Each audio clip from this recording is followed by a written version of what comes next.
What's up, everybody? Welcome back to Wikipedia. I finally made it back to a place that holds a very special place in my heart. If you know this place already, you probably recognize it. I'm in Belgium, and this is the famous city of Ypres.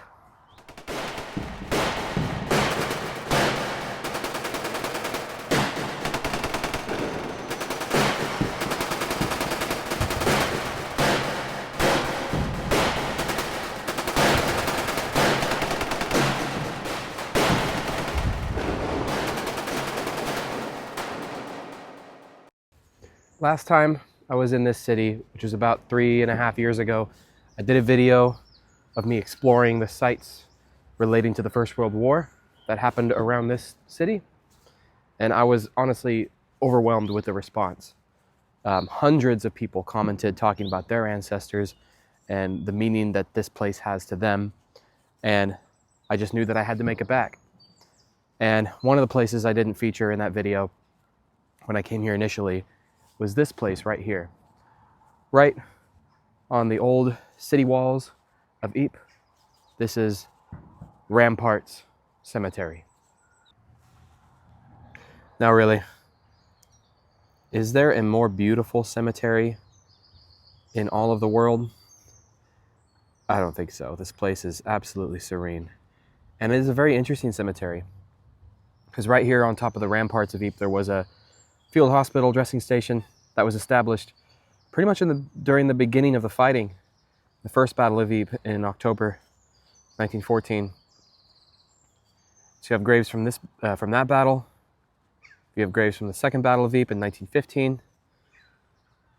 Graves from 1917 during the Third Battle of Ypres offensive.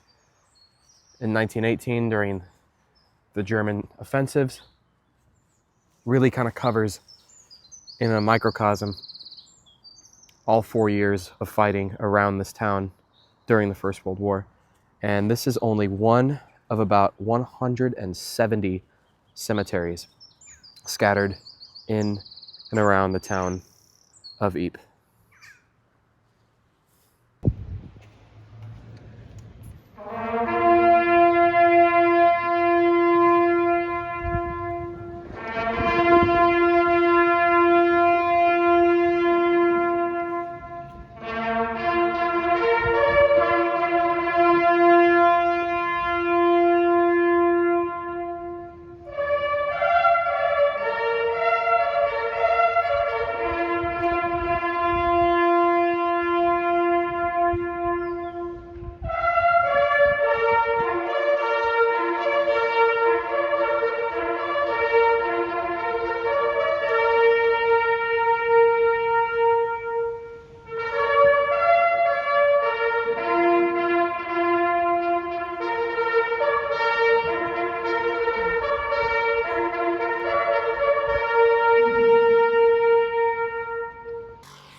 The First Battle of Ypres began on October the 19th, 1914, after what was called the Race to the Sea, as the Allies and the Germans were trying to outflank each other northwards, getting closer and closer to the English Channel coast here in Belgium.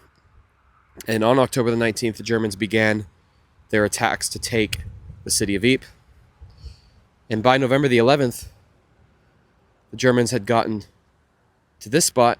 This is the southern end of Polygon Wood. And holding this area was the Black Watch. This is Black Watch Corner. On November the 11th, 1914, so exactly 4 years before the armistice, this area was being held by the Black Watch, as well as the Queen's Own Cameron Highlanders and the Scots Guards. And on that day, they suffered what was apparently the largest artillery bombardment that the British had yet to face during the war. They suffered attacks by the Prussian Guard just here in this area. They were outnumbered 2-1. Some of the companies of the Black Watch and the Cameron Highlanders and the Scots Guards were pushed back into Polygon Wood. But elements of the Black Watch, more specifically C Company, I believe, held a strong point just near this spot, and they held off for the rest of the day, many German attacks, until this area was able to be retaken later that day by a counterattack. They suffered the loss of over half of their men, even after they had suffered dearly during the race to the sea and the Great Retreat back in August. But they fought bravely here, inflicted many German casualties, and their bravery definitely deserves to be remembered. So everyone that knows this town and knows about the fighting around here during the First World War will know about the Messines Gate, a very famous landmark that holds the names of about 55,000 missing Commonwealth soldiers from around this area. And many soldiers did leave from that gate on their way to the front line, as it faces the eastern side of the town, facing the front lines. But I would argue the more important gate during the war, and the place where soldiers actually left the town more frequently, was right here.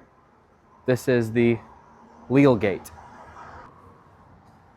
The Lille Gate here was really important during the fighting during the First World War, because this is on the southern end of the town, meaning that it was less in the direct sights of German artillery fire than the Messines Gate. The Messines Gate is right on the eastern side of town, so it directly faces the front lines.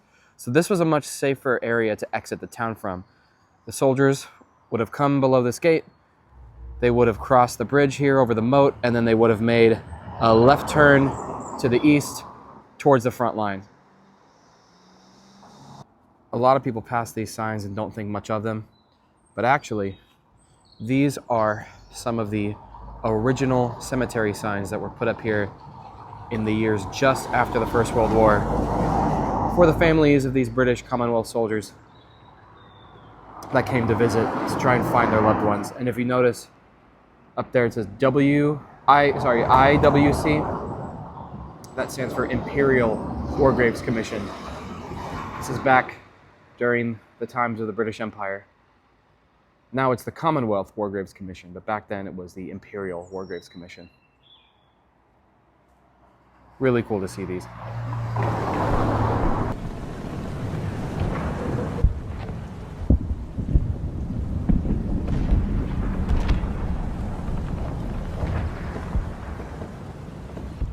As you can see, this town has obviously changed a lot in the course of the last 100 and so years since the First World War has ended. But what I'm going to do right now is I'm going to follow this busy road, and I'm going to take the same route that those soldiers would have done as they left the Lille Gate and headed towards the front lines and headed towards an area known as Hellfire Corner. I'm about to make that left turn towards the front line area, towards Hellfire Corner. Right about here, I think a little bit past this roundabout, is an area that the troops referred to as Shrapnel Corner, because the Germans knew that the British were using this side of the town and this gate to exit the front line. So they would try their best to saturate this area, which is now a super busy roundabout and street. They would saturate this area with shrapnel shells, trying to cause as many casualties as possible as the soldiers were moving up to the front line. So we got Shrapnel Corner in this direction. And right now I'm making that left turn towards the east, towards Hellfire Corner and the front lines. A lot of the movement down this path towards the front lines after leaving the Lille Gate would have been done at night to reduce the risk of enemy fire coming in, causing casualties. Because it was at night, the men that were in charge with managing the foot traffic down this path, they would have used, I believe they were petrol cans with little arrows cut out of them, and then they would stick a candle inside with arrows lighting the direction of the path, so people didn't stray off the path and that it was more orderly that way. But it would have been a pretty ghostly place, because just past over there you would see, the flares coming up from the front lines. You'd hear the distant rumble of the fighting, and these glowing arrows kind of leading you up towards Hellfire Corner. Must have been a really eerie place. I most certainly have been blessed with beautiful weather today, but it is bright. I should have brought some sunglasses, because my eyes are watering. Whew. We're getting closer to the junction known as Hellfire Corner, up towards the front lines. And you can see here in this direction that the ground kind of dips down a bit, and then there's a little slight rise in the elevation up in that little ridge right there.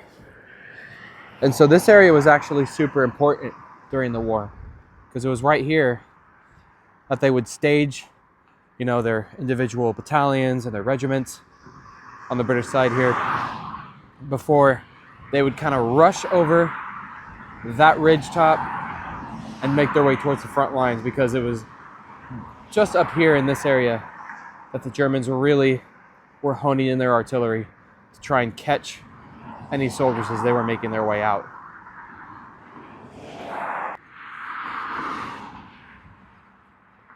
What's poppin'?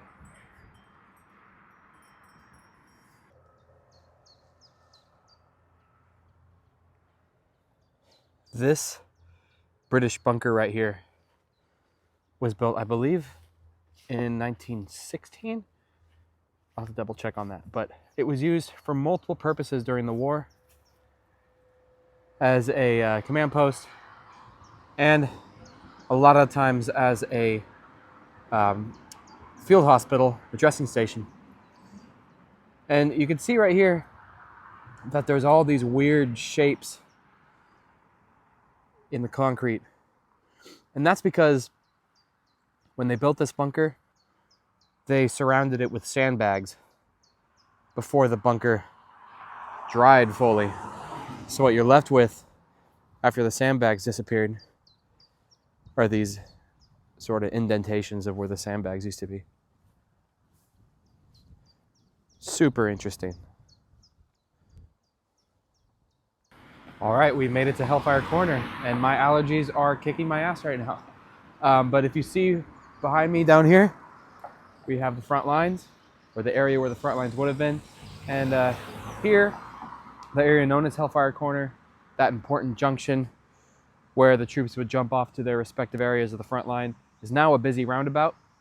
So you do have to use your imagination when it comes to this place. But during the war, this was a very, very deadly spot for those British soldiers. If you're traveling along what used to be the Western Front here in Belgium and France, you'll find markers like these. And some will have French helmets, others like this one will have British helmets on top. And these actually signify the furthest advance made by the German armies during their last-ditch offensives in the spring and summer of 1918, when they were trying to finally break the Allied front line. And this one here at Hellfire Corner signifies the spot where the Germans, in the spring of 1918, were trying to finally push through the Allied lines and take the city of Ypres. And what's incredible about this marker is that here at Hellfire Corner, in this marker, it's maybe like 1 mile from the Messines Gate, from the front side of Ypres. The fighting really did come incredibly close to the city, and the Germans were close to taking the town. But the British Commonwealth, along with the French and the Belgians, they didn't let that happen. I'm walking back to town towards the Messines Gate, and you see these everywhere. Like I said, 170 British Commonwealth cemeteries in this area. They're absolutely everywhere, tucked behind houses, in alleyways, in the middle of fields. It's not very hard to find them. Ah, salvation. Finally made it to the famous Messines Gate. Now it's time to finish my walk and get a beer.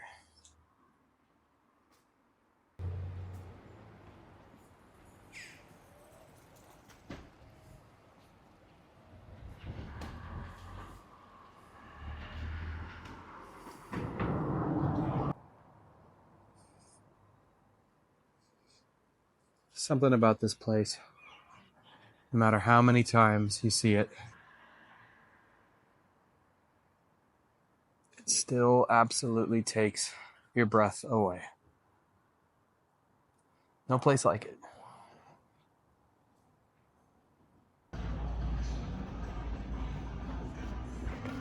Just a beautiful town. Well, as you can see, I'm at one of the over 170 cemeteries from the First World War that are dotted in and around the Ypres salient. And if you can't tell already, this isn't a British Commonwealth cemetery. This is actually a French cemetery. And the story with the French in the Ypres salient kind of gets overlooked a lot of the time.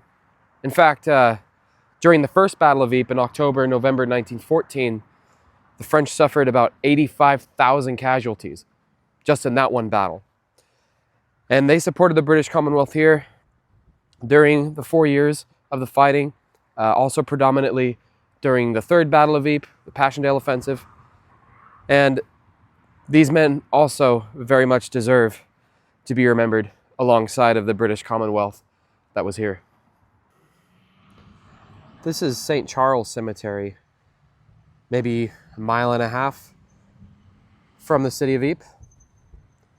And it is actually the largest French cemetery in Belgium. There's, I believe, 4,500 men buried here. And something like 800 of them are unknown. And something that's cool too is we have to remember in the French colonial forces, there was a good number of Muslim soldiers from places like Algeria, Morocco, among other places. So they have kind of a unique headstone amongst all of these crosses. You can see a few more back there. A really beautiful cemetery, but a very somber place to be, of course.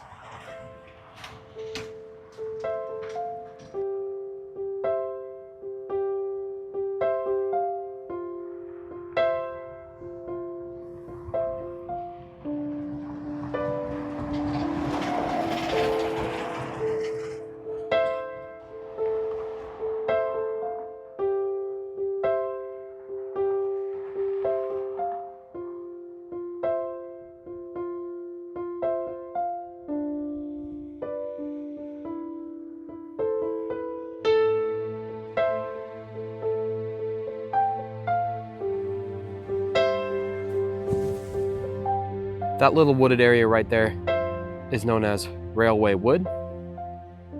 Between where I'm standing right now and that wooded area is no man's land. I'm pretty much standing right on the British front line. And you can see that with these cool trees they have marked everywhere, showing you what the area would have looked like during the war. The blue stands for British front line. And then if you can see just over there in front of that monument, there's another marker tree that's marked red. And that's the German front line. Maybe 50 meters away. Incredible. This monument here on the edge of Railway Wood is known as the RE grave for Royal Engineers. So this is treated as a cemetery, but there are no headstones. That's because this is to memorialize the men of the 177th Tunneling Company who died beneath our feet here in the tunnels going underneath the front line.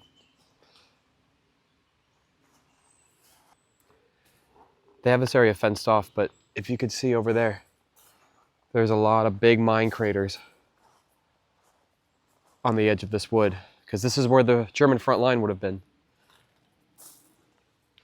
And we are sitting actually on top of the Bellewaerde Ridge. It's a little rise in the ground that has a good vantage point towards Ypres.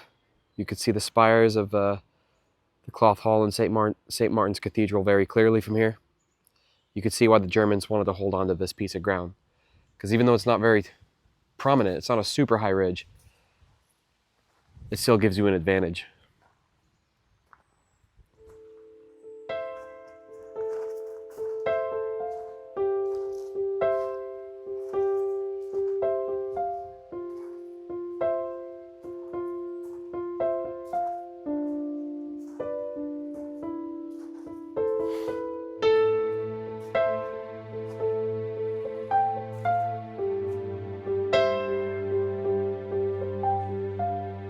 Man, just look at that. So where you see all these craters here, that's inside of these woods. Man. I found a path that leads into the woods here. So let's head on in and see if we can see some of these mine craters. Oh, there we are, yeah. I don't know if you can tell, but that's a big one. Ay, ay, ay. Wow.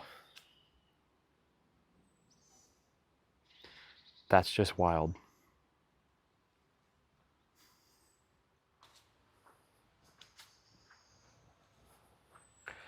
Yeah, this place definitely took a pounding during the war. God, that is just crazy. I have to just read this. To John William Augley, 21 years old, 2nd Battalion, York and Lancaster Regiment, disappeared near this spot in Railway Wood on the night 21st, 22nd April 1916. He and 35 other men were on a routine reconnaissance patrol. None of the patrol returned, and no bodies were ever found. His name and the names of his comrades are commemorated on the Messines Gate. Wow.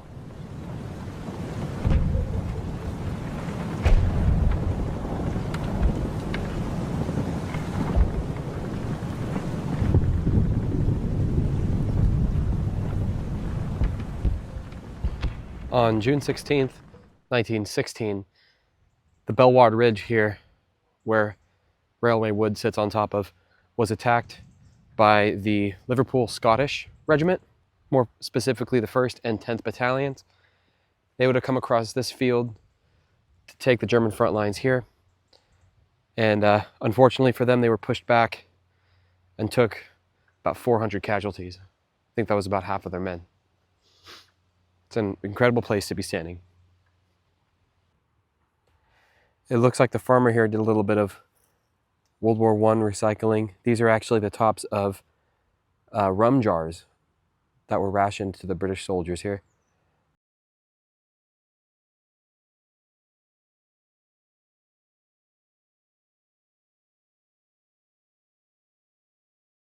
This is a really, really cool spot.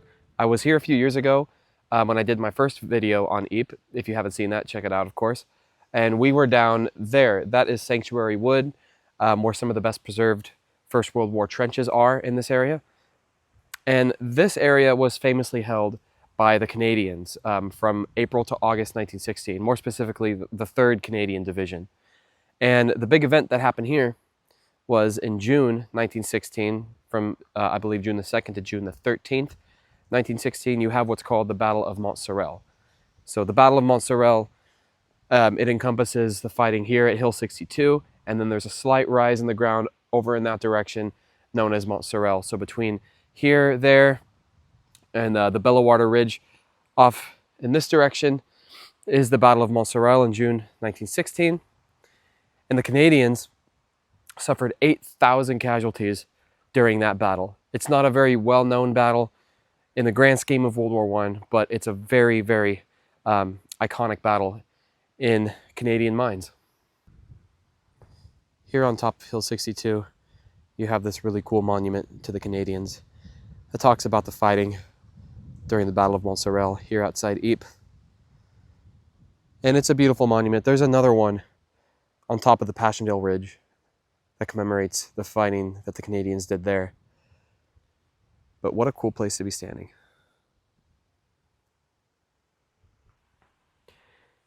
You can really see why the Germans wanted possession of this high ground. Because there you are. That's Ypres again in the distance there. Very visible from up here. And the area around here, you know, in Western Flanders is pretty flat. So any point of high ground is important for anybody that wants an advantage in this area. Really beautiful too. The fighting up there at Hill 62 and around this area during what was known as the Battle of Mont-Sorel was absolutely brutal. The Germans that attacked in this area were from the Württemberg Corps. They were very seasoned troops, and the Canadians would prove to be incredibly tough troops too. They would probably be some of the toughest troops that the British Commonwealth had to offer. The fighting was terrible. That hill got captured by the Germans, and then there was a counterattack, and the Canadians retook it. It was really brutal, a lot of losses on both sides, and some of those brave Canadians are buried right here. This is Mabel Copse Cemetery. This cemetery was established in April 1916, so right around the time when the Canadians occupied this area of the front line, and there's a total of 308 headstones here. And the really sad thing about this cemetery, and very similar to other cemeteries around this area, is that there's a lot more than 308 men buried here. Because during the Battle of Mont-Sorel, this cemetery got shelled very heavily. Many graves were lost. Then as the war continued, there was more burials here, 1917 and into 1918. This area continued to be shelled, and graves were continuously lost. So we see some neatly laid out graves behind us here, but then back here there are some kind of singular, randomly spaced out graves. And it kind of shows the nature that these men were buried in was chaotic, and these cemeteries were also battlefields, and a lot of the men that are buried here do not have a headstone, and they would subsequently be on the Messines Gate or the Wall of the Missing at Tynecott Cemetery. So, very somber place to be, but I'm happy I'm here. This grave right here, G.W. Paul of the 14th Battalion Canadian Infantry, really interesting. It has an American flag on it. So I'm wondering if this is one of the Americans that crossed over into Canada to join the fighting before America joined the war in 1917. I'll have to look that up. Interesting. I wanted to come to this spot, which is now a golf course, but it's got this little monument that signifies the spot where on the 29th of July 1916, the very first daylight trench raid occurred. And of course, it was done by the Canadians. So on that day, July the 29th, 1916, at 8:45 in the morning, 32 men belonging to the 19th Battalion of the 91st Canadian Highlanders assaulted the German trenches, caught the Germans completely by surprise, and in the process they killed somewhere between 40 and 50 German soldiers and then retreated. I guess the intention was to keep the Germans in a nervous frame of mind, and it certainly worked, because the Germans, throughout that whole course of the war, they regarded the Canadians as being really tough fighters and being very unpredictable. And yeah, several of the men were wounded in the process, but they were later decorated for their actions. So yeah, super cool place. Glad I got to see it.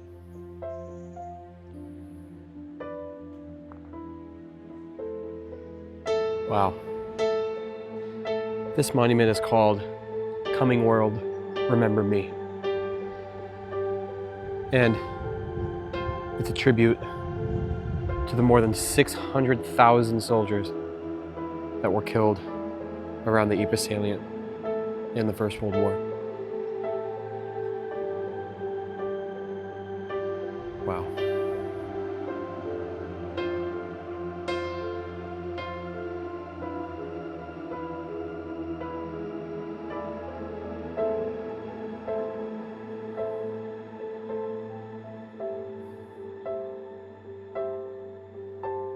It is a very thought-provoking memorial. I suppose the broken egg with all the little individual sculptures falling out of it is supposed to symbolize, you know, the wasted lives that were cut short during the war. It does put it into some kind of perspective. Yeah. Seeing something like that really does make me think in terms about being grateful. You know, the problems that I face in my life are nothing compared with the people that were living during that time and had to deal with that terrible ordeal that was the First World War.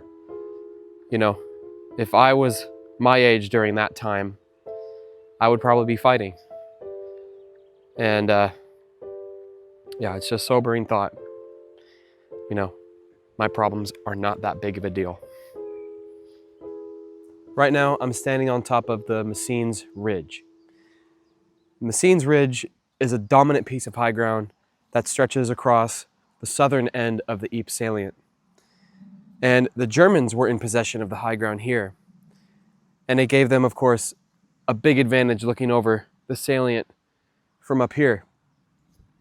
The Allies knew they had to take it eventually. And so the plan was 21 massive underground mines were going to be dug along various points of the Messines Ridge.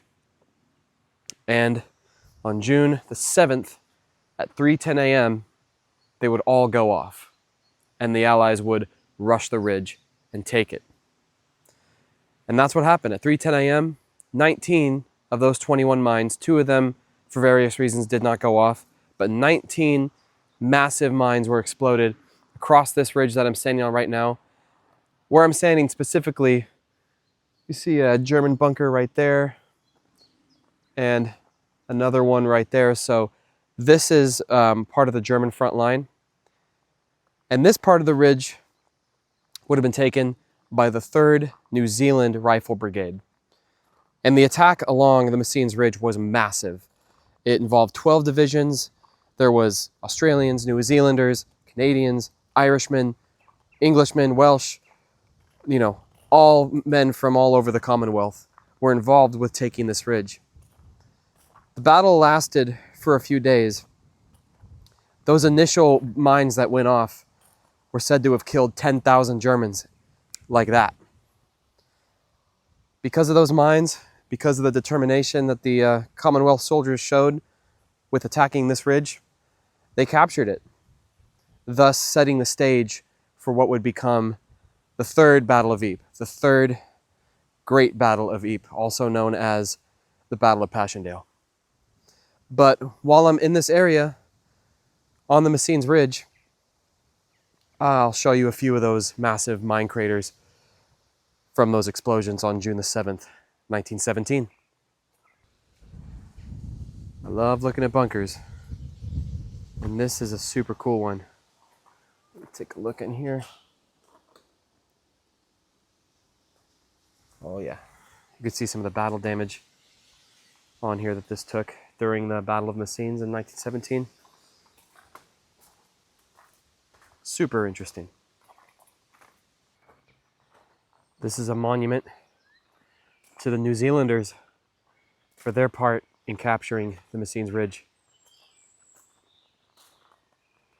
June the 7th to the 14th, 1917. Super cool. Wow, it really is incredible to be walking these grounds today, where these incredible events took place. And you could see why up here on the Messines Ridge it is so important, because it has a dominating view of pretty much the whole surrounding region. Wow. We have another one of those trees marking where the German front line was up here on the ridge, with a little picture showing what this area would have looked like. I'll pull up a more easily viewable picture of that here in a second. But it is crazy to be here. And this would have been before the mines would have been detonated here on the ridge. And right now, I'm going to show you some craters. Holy shit. You know, the camera does not really do this justice. It is so big. And then over there, it's another crater. We got like 2 craters basically kind of almost overlapping each other. It's crazy. When these mines were detonated in the early morning hours of June the 7th, 1917, there was an officer, and I can't remember his name off the top of my head right now, which is unfortunate. But he said, "Men, tonight we might not change history, but we will definitely change geography." And boy, was he right. They They achieved both.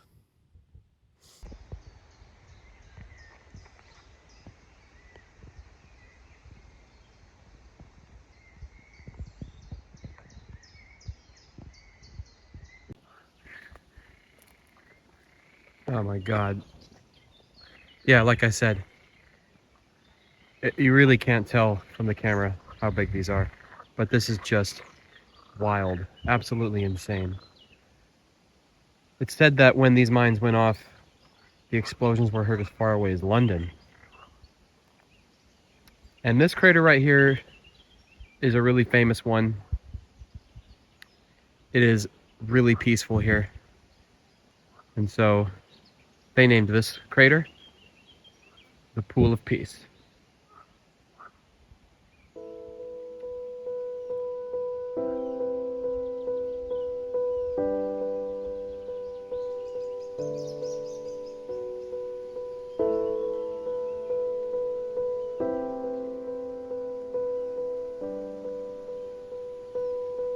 It really is insane how much war can not only change people's lives, the course of history, but also the earth itself. It's crazy. The taking of Messines Ridge in June 1917 was, of course, a massive victory for the Allies here in the Ypres salient. Church bells were ringing all over Britain. It was all over the news. It was a big deal. Unfortunately, it didn't ensure the success of the Third Battle of Ypres, the Passchendaele Offensive, which would begin about a month later in July 1917. That battle was fought under terrible conditions with massive loss of life on both sides, and the British really only gained a very little amount of land. And the worst part of it all is that during the German spring offensives in the beginning of 1918, the Germans would push back, recapture all of that ground that was taken during the Third Ypres offensive, and they would also recapture the Messines Ridge. Now, they would be pushed back again in late in summer 1918, towards the end of the war, but it must have just been terrible, all of that effort and loss of life for it to be recaptured not that long later. War is hell, man.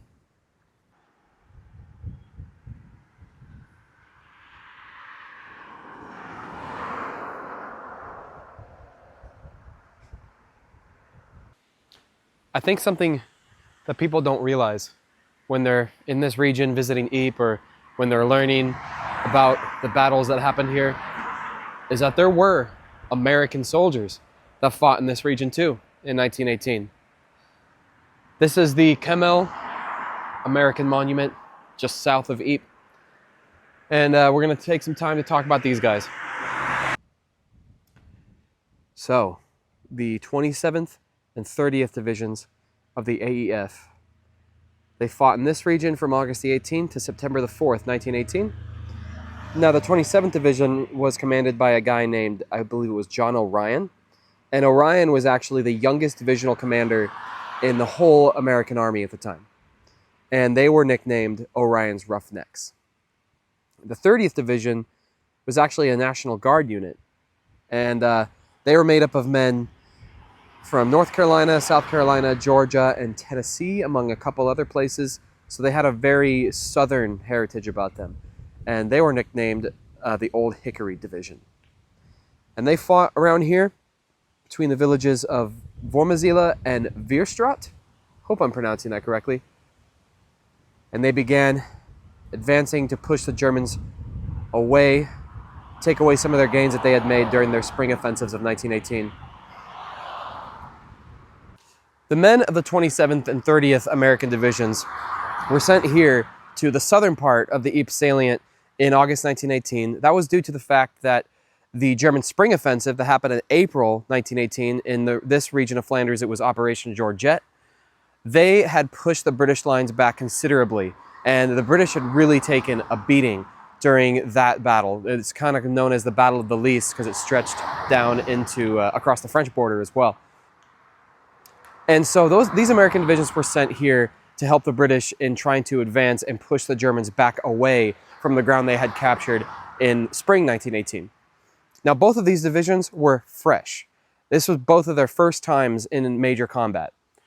And they wore their American uniforms, of course, but because they were here supporting British troops and under British supplies, they were armed with British weapons. So they would have had Lee Enfields, Lewis machine guns, and things like that.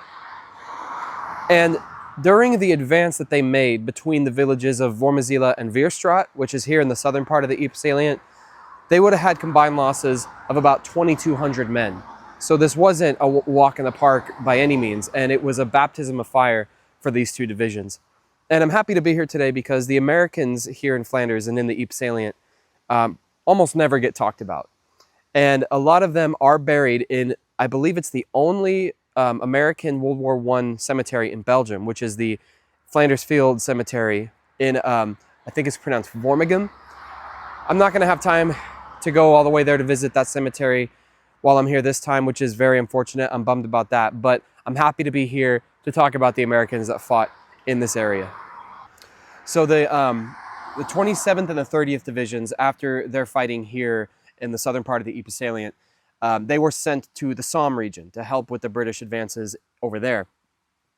And then in October 1918, there's a couple more American divisions that I wanted to talk about that aren't on this monument, but also fought here in the Flanders region in Belgium. And that would be the 37th and the 91st American divisions. So they were sent to Flanders in October 1918 to help with the last advances being made in this region. And they would fight around the village of Vormegem. They were able to liberate a major town called Oudenaarde, which is the first major town liberated by American forces in Belgium in World War I. So that was the 37th and 91st Divisions. And during their advance in that part of Flanders, they fought all the way up until the Armistice Day of November 11th. And they had combined losses of about 4,700 men. So it was a very, very tough fight. So men of the 20th, 27th, and 30th Divisions and the 37th and 91st Divisions are all buried in the American cemetery, the Flanders Fields American Cemetery in Vormegem. There's only like somewhere between 300 and 400 Americans buried there, but that's because a vast majority of the Americans that died here in Belgium were repatriated back to America. So if you're ever in that region of Flanders near Vormegem, definitely go check out that cemetery and pay your respects. I wish I could. Just getting strapped on time, and this means it'll have to be next time I visit Belgium. I got to give a quick shout out to a buddy of mine who's in another band in my local scene in Sacramento. Giuseppe Bola is his ancestor's name. He was in the 91st Infantry Division in World War I. Unfortunately, he was killed. It would have been September the 26th, 1918. After the Saint-Mihiel offensive in France. So he wasn't here in Belgium. He didn't make it in time to be sent here, but it's cool to know about that connection, and thought I'd give that a little quick shout out. And check out my buddy's band. They're called Anxious Arms. And my band too if you want, but definitely check out Anxious Arms. They're great. This here is Bedford House Cemetery. And it's called Bedford House because this used to be a house before the war. Obviously the war destroyed the house, and now what you're left with are thousands and thousands of British Commonwealth soldiers. Here's a picture of what the house used to look like. So we're gonna head inside and see what they got. This cemetery, like I've said before, is just one of about 170 British and Commonwealth cemeteries around the Ypres salient. This one, Bedford House Cemetery, has 5,144 men in it. And 3,011 of them are unidentified. Like I've said in the past, it really goes to show just how awful World War I really was. Got some men here from the King's Royal Rifle Corps that would have died In May 1915, during the Second Battle of Ypres, after the Germans launched that first deadly use of poison gas attack in the war here at Ypres. But this cemetery does contain men from throughout the 4 years of fighting. It is crazy. So, what day here on the Ypres salient was the bloodiest? The answer is, not surprisingly, was the 31st of July, 1917, the very first day of the Third Battle of Ypres, or the Passchendaele Offensive, as it's also known. And on that day, you would have had nearly 7,000 men killed in just that one day. But you think about the fact that this war lasted for 4 years, and this area around Ypres was fought over for pretty much the entire war. Every day was so much death. And the numbers of the people that died around here are just unbelievable. I really think that in the history of warfare, and I said this in my last video, I think in the history of warfare, the Ypres salient was probably one of the absolute worst places you could ever find yourself. Wow, this is crazy. It's a piece of the house that was here once, destroyed during the war. That is really creepy. Yeah, I'm good. We've got another grave here for a RG Day that has some American flags on it. So yeah, probably an American here serving with the Royal Army Medical Corps. Died September the 21st, 1917. Very interesting. And another one here for a Philip, it's getting hard to read. Comfort Start. Philip Comfort Start. Royal Engineers, died February the 20th, 1918, age 28. And it does say down there, one of American Harvard graduates entering Canadian service in 1916. Super cool. This cemetery is big. 5,000 people is a lot of people. You just turn a corner and there's a whole bunch more back here. Holy smokes. Some more ruins of the house that used to be here. There's just something so creepy about that. Ruined house left over from the war. Kind of symbolizes the destroyed lives and livelihoods of people. It's just haunting.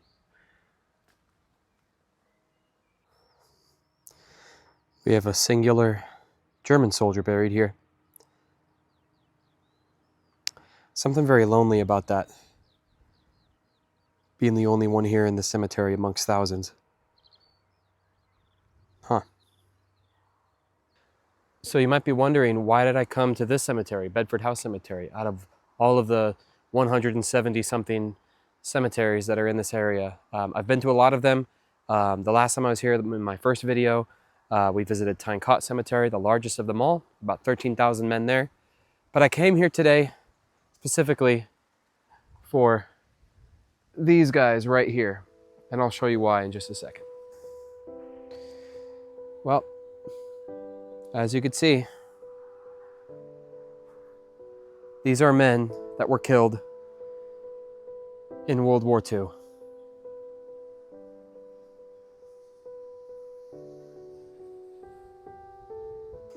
Here at Bedford House Cemetery, there's 69 men of the British Expeditionary Force that are buried here who were killed during the Battle of France in 1940. Now this area around here in Ypres did see fighting in 1940, in May 1940. During the Dunkirk evacuation, there was a holding action here. And there were casualties, a lot of casualties. And a lot of those men are buried right here. It's crazy that all the death and suffering that happened in this region during World War I, and then just one generation later, a couple decades later, war swept through this area again. When Hitler and the Nazis decided to have another crack at conquering Europe. And these young men paid the price for those decisions. So here in Bedford House Cemetery, you have the burials from 2 world wars. Just mind-blowing. I figured that would be a good place to end this visit, to sign off. It's been a long day of filming, but I'm very privileged to be back. I love this area. The Belgian people are amazing, so friendly, so kind, so grateful to have people visit who really care and want to remember the events that happened here. Not only in the First World War, but also in the Second. Ypres, of course, was occupied and taken by the Germans in 1940. And they suffered for 4 years of Nazi occupation in Ypres and in all of Belgium. Think about how terrible that must have been after the First World War and all the unbelievable amounts of death and destruction. And then, 22 years later, your country is occupied. I just couldn't imagine how terrible of a feeling that must have been. But the Allies came through, America, the United Kingdom, other countries like Canada and Poland and the Netherlands. We came through, we liberated this area. More specifically, the Polish liberated Ypres in September 1944. So yeah, just what a place. What an amazing place. Great history, great people, great beer. So I definitely recommend. Come to Belgium, come to Ypres, explore, take in the sights, and just take a second to think about those brave men from the First and Second World Wars who fell here. Thank you. And don't forget to like and subscribe. Over there, send the word over there, that the Yanks are coming, the Yanks are coming.